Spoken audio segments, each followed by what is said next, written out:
so now we're going to make the ganache that goes on the top of the cake.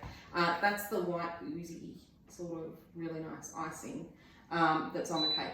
It's really simple. It's just a matter of heating up some cream, mixing it or pouring it on top of the white chocolate chips, and the heat from the cream will actually melt the white chocolate chips. So I've used what was left from the whipped cream of the bag of the No Shoe white choc bacon chips, and I've just put them in a bowl ready to go. Then I'm going to heat up my cream. So I've probably got about 3/4 of a cup, or maybe even a full cup of cream there.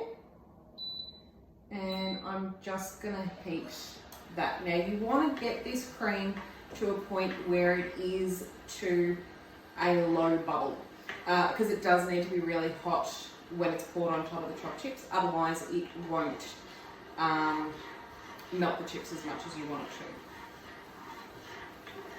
So we're just heating that up. Hopefully it doesn't take too long.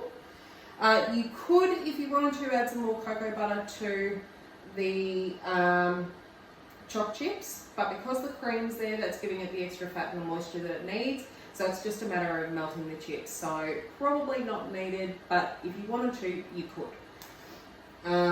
So yeah, we're just waiting for our cream to start bubbling.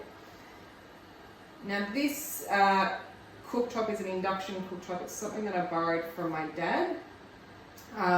It's fantastic because you've got all of these different settings and temperatures that you can have, and it is ridiculously quick at doing anything.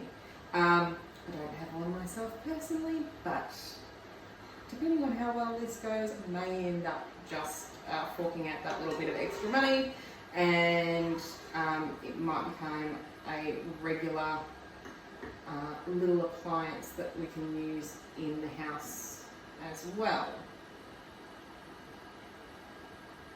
So you can see that it's already, some small bubbles are starting to appear, and you can see the steam that's starting to arise. So that was cold, and the other advantage to this is it's actually cold to the touch because it's an induction. So yeah, it's really, really good.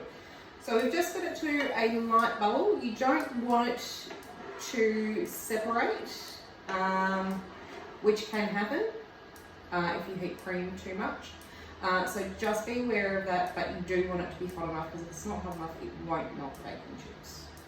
So I'm just going to slide it up. It won't let me slide up.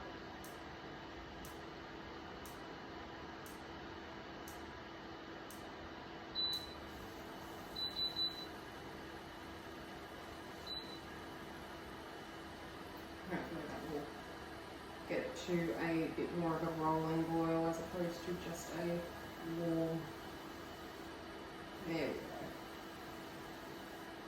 go. Alright, so see how it's really starting to bubble up around the centre? That's the sort of point that you want it to get to. Okay.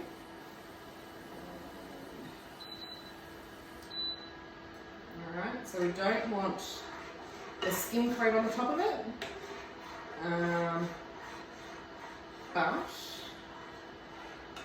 that's how I'm heating up the cream, and then I'm just going to move this to the side and move my chocolate chips over, and I'm just going to pour this over the top of the chocolate chips. Now I probably used a little bit too much cream, so I'll just see how we go with this. And we can always add a little bit more chocolate chips if we want to, because the good thing with ganache, it can be used for a whole lot of different things. It can be used for topping cakes, it can be used for filling chocolates, anything that's not used within this batch. What I'm actually going to do is I'm going to fill Keto chocolates, and yeah, so I'll have the chocolate coating on the outside, and then they'll be filled with the white chocolate ganache in the centre. So that's my next little play experiment, and as we're approaching Easter, I figure what better time to do it, because everybody likes chocolate at Easter. And short of that, if you don't want to do that, if you've got kids in the house or you're in isolation, or there's a husband in the house that likes white chocolate, I'm sure it won't last very long, because it is really quite moreish. So yeah. You can see that the white chocolate's actually started to melt now, and it's a really droopy sort of consistency. So what we have to do now is we need to pop that in the fridge for about half an hour. Give it a bit of a stir at about 15 minutes or so. What will happen then is the more it cools down, because it's still very hot, the more it cools down, the more it will start to set. And you don't want it to be a completely runny texture when you pour it on the cakes, because what will happen, it'll just sort of drip off the sides and you'll lose half the ganache on the tray underneath. So you want it to be a solid pouring consistency, if that's even a thing, as opposed to a paste which you would decorate a cake with. So yeah, you still want it to be a pouring consistency, but you want it to be a little bit firmer. So yeah, we're just going to pop that in the fridge, and when we come back, we'll start putting the cakes together and decorating them.